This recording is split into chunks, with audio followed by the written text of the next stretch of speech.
Right, you can see the teeth of the bolt ring there and the cone, the shape of the cone there. And the idea is that there's friction created between the two when you apply a downward force, a compressive force like that. So when there's no force, it's actually quite easy to spin.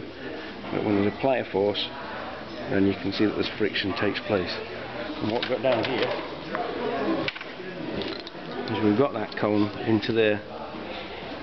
Right. The bolt ring itself sits in there and it can move half a tooth either side.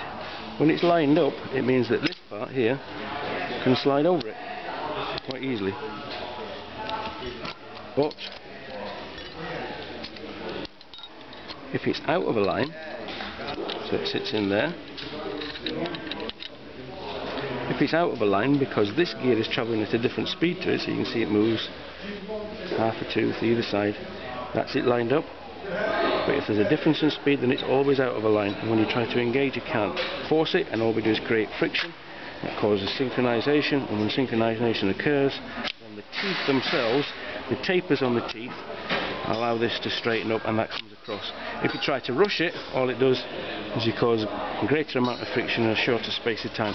It wears out the bolt ring quicker, but it will never allow the gears to come across until synchronization takes place.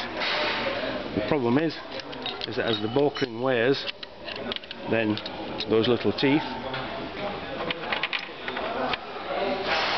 they wear away,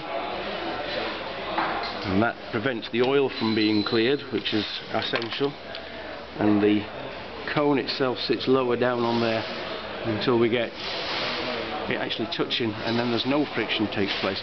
And what happens at that point is if you do this job without that ring in there,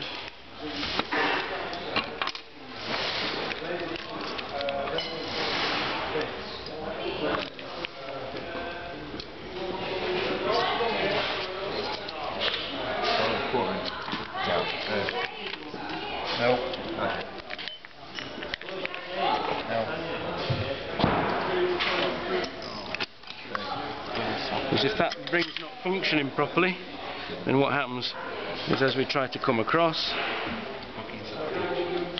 is we get that effect. And we get friction taking place here, chipping away those teeth. And that's usually very common on second gear on a vehicle which has done 140, 160,000 miles, especially with somebody who's not doing the job properly, changing gear properly.